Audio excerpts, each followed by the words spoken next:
वरना तुम खतरे में पड़ जाओगे। तुम ही तो फंस गई और वो सुहास बैनर्जी। কি বললো? কামালপুরে শাড়ি নিয়ে বোনের সাথে ওর শাশুড়ি মায়ের ঝামেলা হচ্ছে। কি করবে এখন? আমি জানি না কি করব। তুমি এখন যাও, আমাকে বাড়ি যেতে হবে।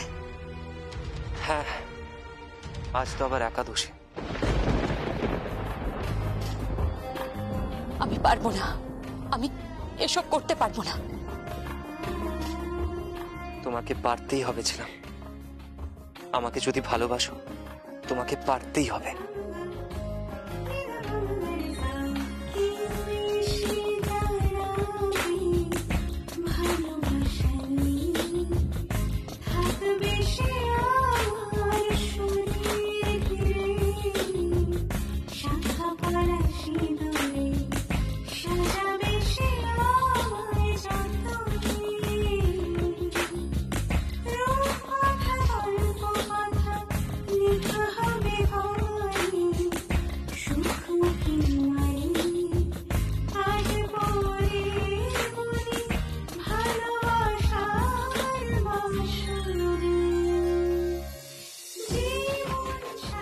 তোমাকে পারতেই হবে ছিলাম। আমাকে যদি ভালোবাসো তোমাকে পারতেই হবে।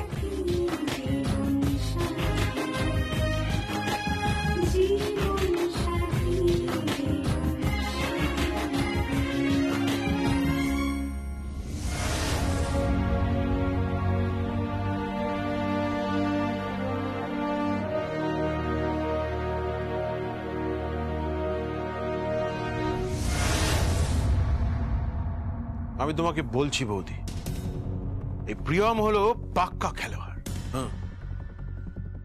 আমি শিওর ওর পেছনে কেউ একজন আছে।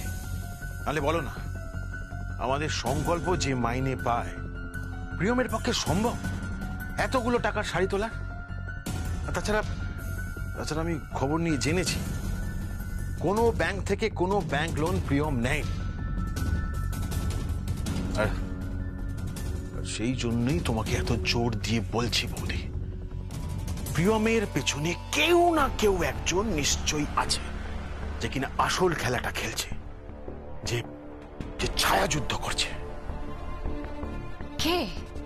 না, নামটা আমি জানি না, তবে এমন কেউ একজন যে এই মুহূর্তে প্রিয়মের ভালো চায় আর তোমার সর্বনাশ চায়। কি বলছো তুমি ঘোষ? হ্যাঁ বৌদি, আমি ঠিকই বলছি। আর সেই জন্যই তোমায় বলছি, তুমি যা করবে একটু ভেবে চিন্তে করো, একটু সাবধানে পা ফেলো। তোমার এই কেসটা বিপিন একা জিতিয়ে দিতে পারবে না। এটা বিপিনের একার করার কাজ নয়। আচ্ছা, ধরো আমি তর্কের খাতিরে মানলাম যে বিপিন তোমাকে সমস্ত শাড়ি ডেলিভারি করে দিল। তারপর হোয়াট নেক্সট? প্রিয়মের ওই একটা চালে তোমার সমস্ত শোরুম বন্ধ হয়ে গেছে বৌদি। তোমার সব স্টাফ স্ট্রাইক করেছে। ফাঁকা মাঠে গোল করছে প্রিয়ম।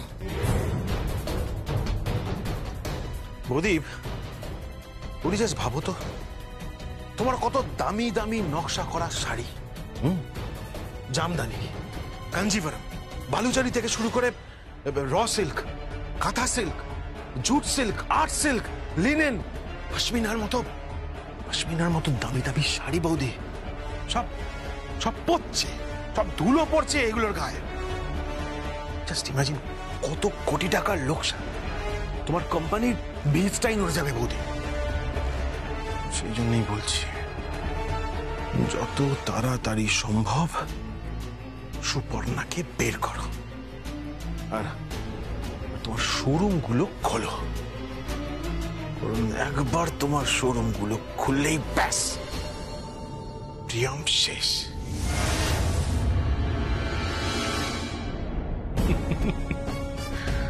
তোমার ওই একটা চাল বৌদি, ঘোড়ার ওই 2.5 প্যাচের চালই তোমাকে বাঁচাতে পারবে। আর এই মুহূর্তে তোমার ওই 2.5 পায়ের ঘোড়া হলো সুপর্ণা। সে তো মানলাম, কিন্তু এই যে তুমি বললে পেছনে কোনো একজন রাজা আছে, তাহলে তো আগে তাকে খুঁজে বের করতে হয়, নইলে তো আমি মাত হয়ে যাব, একেবারেই চেকমেট। তাহলে তাহলে আবার কি? তাকে খুঁজে বের করো, 24 ঘন্টা প্রিয়মের উপরে নজর রাখো, খুঁজে বের করো প্রিয়মের পেছনে কে আছে। কি বলছিস কি নাথবু?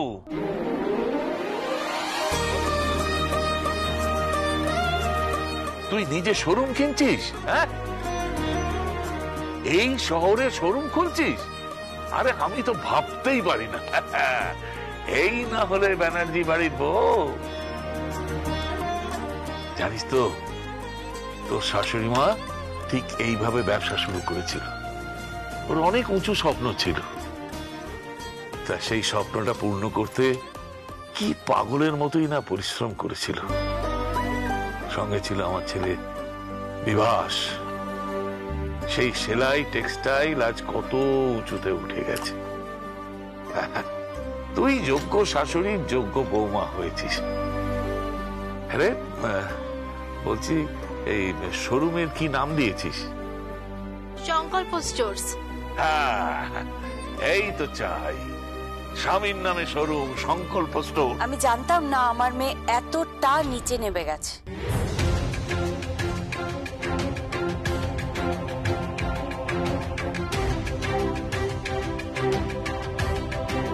ও শ্বশুর বাড়ির লোকের সাথে অ্যাডজাস্ট করে চলতে পারছে না, আর সে শ্বশুর বাড়ির লোকেদের সাথে অ্যাডজাস্ট করে থাকতেও পারে না। আর হ্যাঁ, তোর শাশুড়ি মাকে ফোন করে জানতে পারলাম তোর কর্মকাণ্ডের কথা। মা,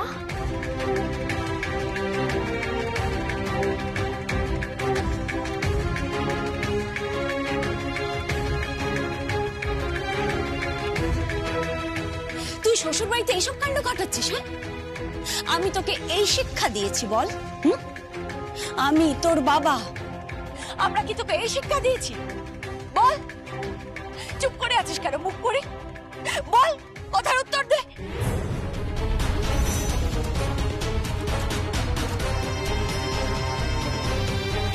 দাঁড়ান দাঁড়ান দাঁড়ান, আপনি এইভাবে কথা বলছেন কেন? আমার সামনে দাঁড়িয়ে আমার নাতবউর সঙ্গে এইভাবে আপনি কথা বলতে পারেন না। পারি, 100 বার বলতে পারি। আমি ওর মা। সে ঠিক আছে, কিন্তু এটা ওর শ্বশুর বাড়ি, এটা ওর সংসার, ও এখানে সংসার করে। আর এই দেখুন, পরিবারের সকল এখানে দাঁড়িয়ে আছে। তাতে কি হয়েছে? তা বলে কি আমি অন্যায়কে অন্যায় বলবো না?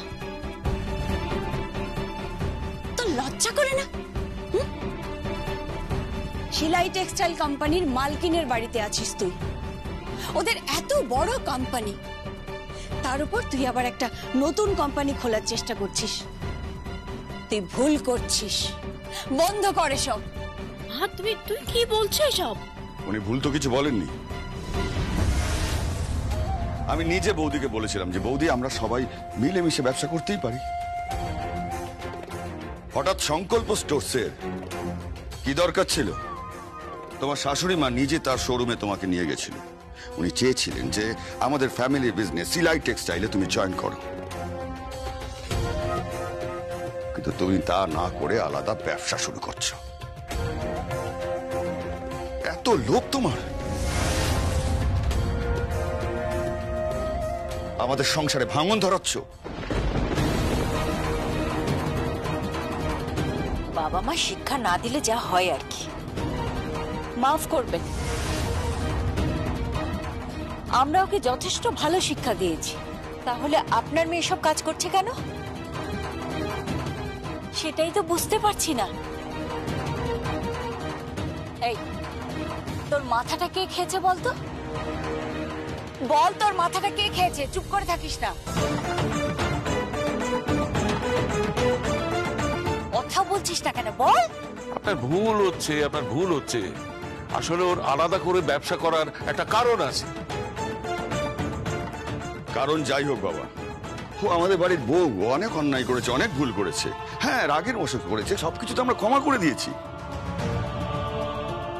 ওর শাশুড়ি মায়ের সাথে দিনের পর দিন অন্যায় করেছে, ঝগড়া করেছে, অশান্তি করেছে, কিন্তু আমার বৌদি ওর সমস্ত অপরাধ ক্ষমা করে দিয়েছে। আচ্ছা, এরকম শাশুড়ি মা কেউ পাবে? আপনি সত্যি ক্ষমা করে দিয়েছেন আমার মেয়েকে? মা, আমি বুঝতে পারছি না, তোমার বোঝার দরকার নেই। আমি আপনার জন্য কফি নিয়ে এসেছি।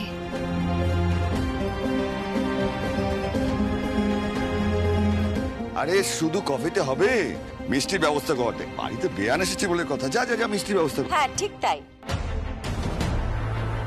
আরে যা যা, মিষ্টির ব্যবস্থা কর, যা। এই নিন আপনার কফি।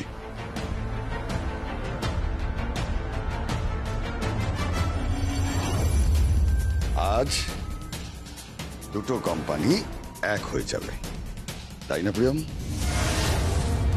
কি করে এক হবে? কি বলতে চাইছেন আপনারা? আমি নতুন শোরুম উদ্বোধন করতে যাচ্ছি। তুমি কোনো শোরুম উদ্বোধন করবে না। হ্যাঁ, তুমি আলাদা করে কোনো শোরুম খুলবে না।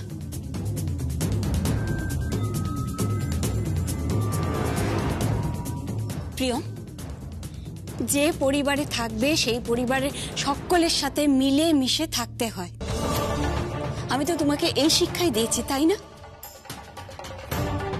তোমার বাবা যদি জানতে পারে তাহলে কত কষ্ট পাবে বলো তো?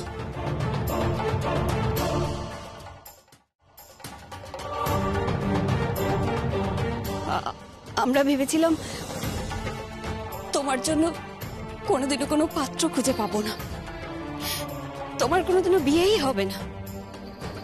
সেখানে এত এত ভালো পাত্র, একেবারে রাজপুত্রের মতন, কত ভালো ঘর, পরিবারের সকলে কত ভালো, এত ভালো শ্বশুর শাশুড়ি, আর এরকম একজন দাদা শ্বশুর। তুই ইনাদের সাথে ঝগড়া করে কেন আলাদা করে ব্যবসা করবি? বেয়ান, আমি আপনাকে কথা দিচ্ছি, ও আলাদা করে কোনো শোরুম খুলবে না। মা, আমার ব্যবসার মাঝখানে তুমি আসবে না।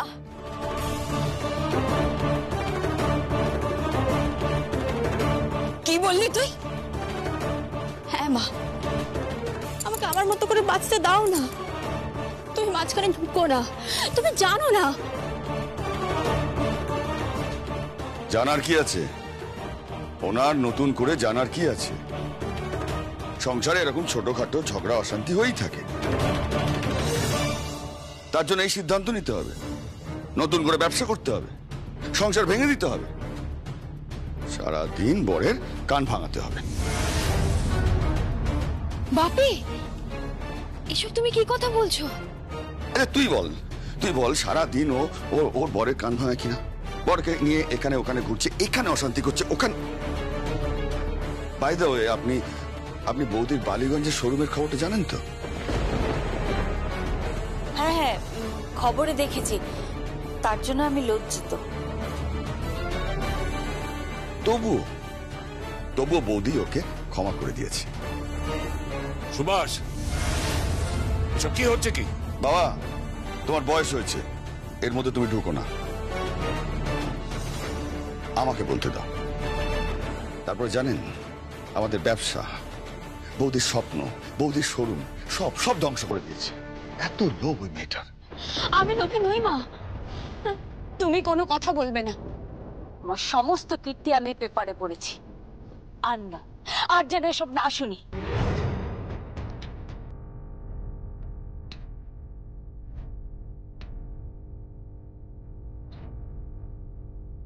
আমি আপনাকে কথা দিচ্ছি বেন, ও আর এসব করবে না। সেলাই টেক্সটাইল কোম্পানির সাথেই ও ব্যবসা করবে, আমি আপনাকে কথা দিলাম। বৌদিমণি মিষ্টি। হ্যাঁ নিয়ে আয়।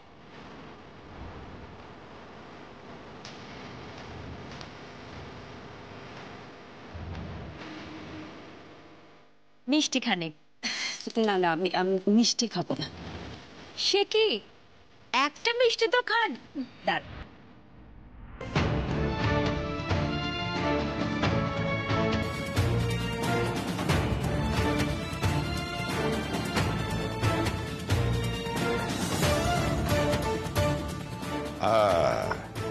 এইবার বাড়িটা মনে হচ্ছে একান্নবর্তী পরিবার।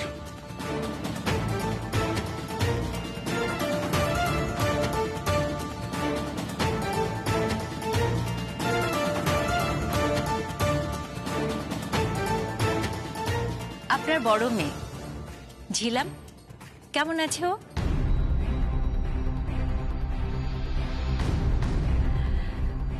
ওকেই তো এবাড়ির বউ করতে চেয়েছিলাম। ও যদি এ বাড়িতে আসতো তাহলে এসব কিছুই ঘটতো না। জানেন তো, খুব ভালো মেয়ে ছিলাম, ভারী মিষ্টি মেয়ে। না না, আমার দুই মেয়ে খুব ভালো। আমি প্রিয়মকে বুঝিয়ে দিয়েছি, ও ঠিক বুঝতে পেরেছে।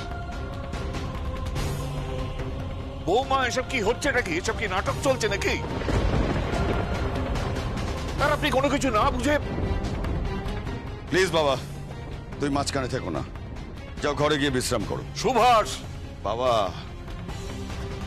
বাবা তোমার বয়স হয়েছে, যাও ঘরে গিয়ে বিশ্রাম করো। তোর এত বড় আস্পর্ধা, তুই আমাকে হুকুম করছিস? বাবা তোমার বয়স হয়েছে, এই সংসারে ছোটখাটো খুঁটিনাটি ব্যাপারে না থাকলেও চলবে। উমা দেবী, উমা দেবী চলুন।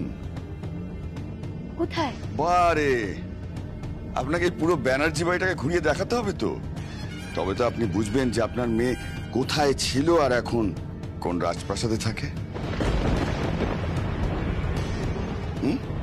দোয়েল, ওনাকে নিয়ে যা। বৌদি, আরে দাঁড়িয়ে আছিস কেন? যা, ওনাকে নিয়ে আয়, যা। আপনি আসুন আমার সাথে। হ্যাঁ।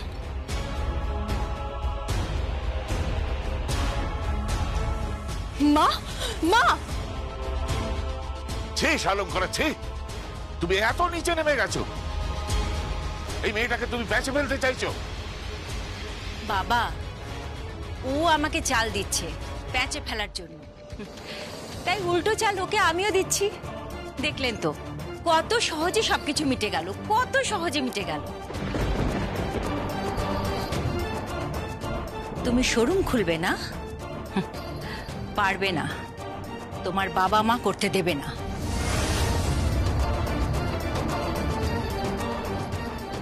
এখন সেলাই টেক্সটাইলের থেকেই তোমাকে ব্যবসা করতে হবে প্রিয়ম।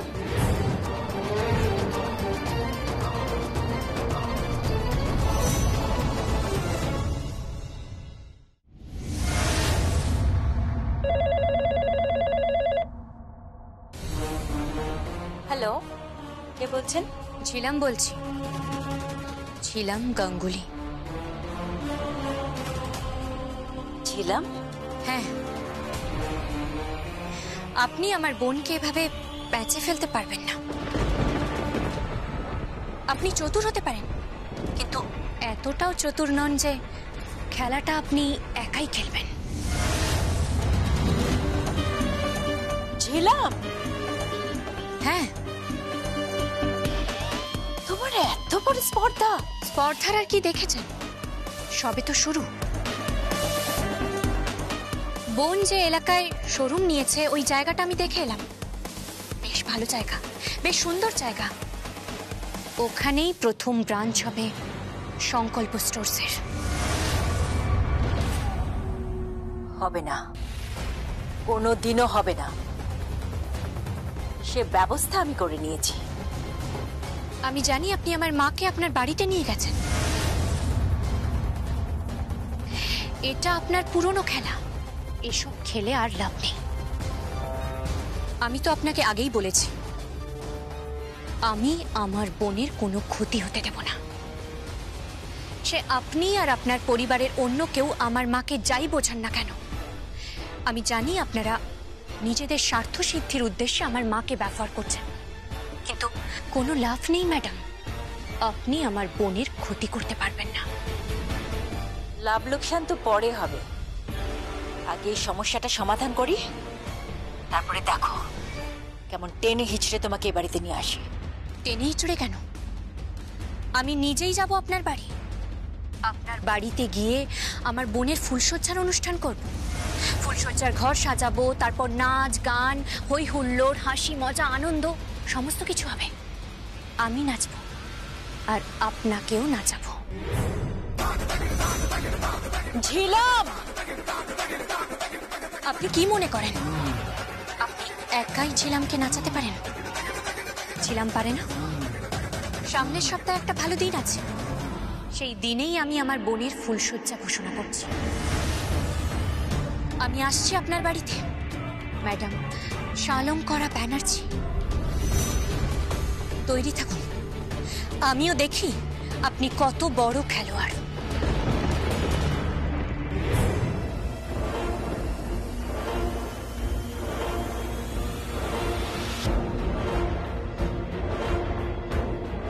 সামনের সপ্তাহে একটা ভালো দিন আছে, সেই দিনেই আমি আমার বোনের ফুলশয্যা ঘোষণা করছি। আমি আসছি আপনার বাড়িতে, ম্যাডাম শালঙ্করা ব্যানার্জি। তৈরি থাকুন, আমিও দেখি আপনি কত বড় খেলোয়াড়।